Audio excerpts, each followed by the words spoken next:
In the 1800s, people knew that each element is a pure substance and that it's made up of a single type of atom.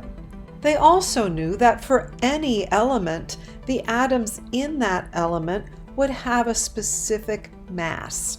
We call the mass of an atom its atomic mass.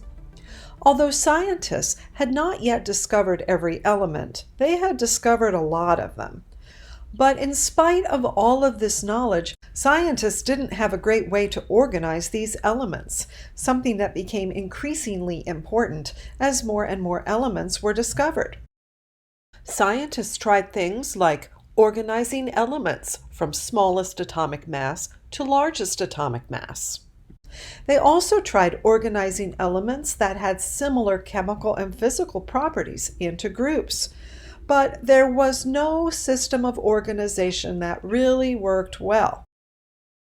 Until Dmitri Mendeleev had the idea to try to organize the elements using both atomic mass and the properties of elements at the same time. Legend has it that Dmitri Mendeleev was on a long train ride. Inspired by a card game called Solitaire, he made a bunch of cards with atomic masses and the properties of each element on the card.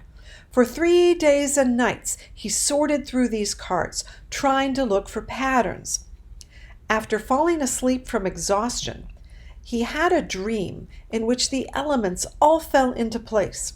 He noticed that when he organized the elements from smallest to largest, there was a pattern of properties that would repeat in a cycle. Rather than lining all the elements up in a row or sorting them into separate piles, he laid them out in a table with rows and columns.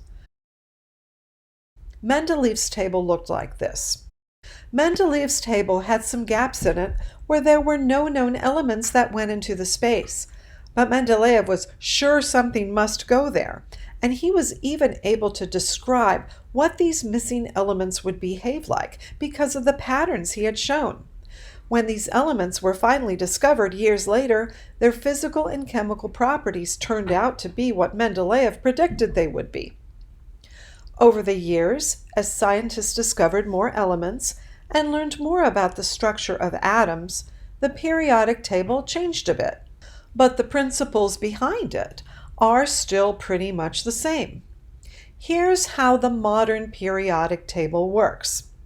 There are 92 to 96 naturally occurring elements depending on who you ask. There's a little disagreement there. There are several more elements that were developed in laboratories, and all the known elements are in the periodic table. Each element is represented by a square that looks like this. The top number is called the atomic number. The atomic number is related to the structure of the atom and the number of protons in it. Protons are something you'll learn more about in high school. The atomic number determines the identity of the atom and what element it is. The big letter in the middle of the square is the chemical symbol. Sometimes the letters in the boxes are similar to the first couple letters in the name of the element. For example, beryllium has the symbol Be. Lithium has the symbol Li. Oxygen has the symbol O.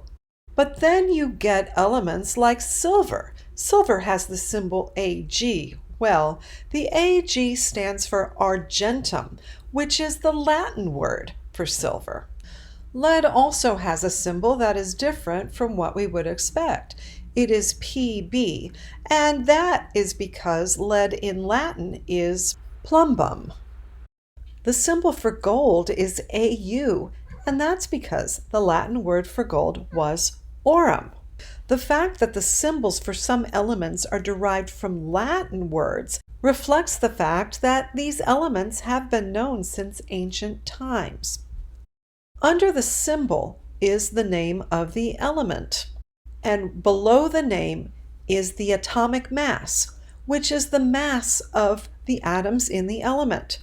One way you can tell the difference between the atomic number and the atomic mass is that the atomic mass is usually larger.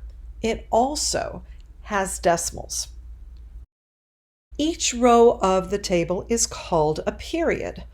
Although Mendeleev arranged the rows from smallest to largest mass, scientists later found that something called atomic number, which, as we said, is related to the structure of the atom, was more accurate.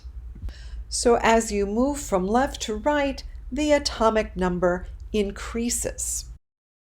As you move across a period, the elements generally get more massive and heavier, but there are a couple exceptions. The columns of the periodic table are called groups or families. Elements that are in the same column or family tend to have similar properties and can participate in similar types of chemical reactions. Let's look at the elements in column 1, which are called the alkali metals.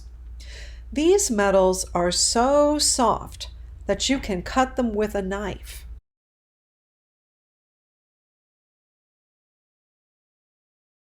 They all tarnish very quickly after they're cut, and they conduct electricity.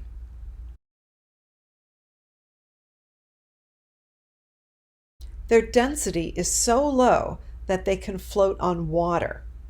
They are also very reactive.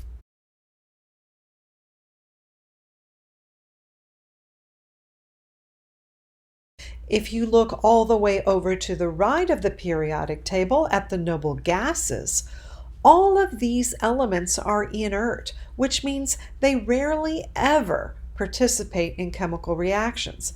However, if you run electricity through these gases, they will glow. This is where we get neon lights from. Elements in other columns, in other families, also have similar chemical and physical properties. So let's summarize.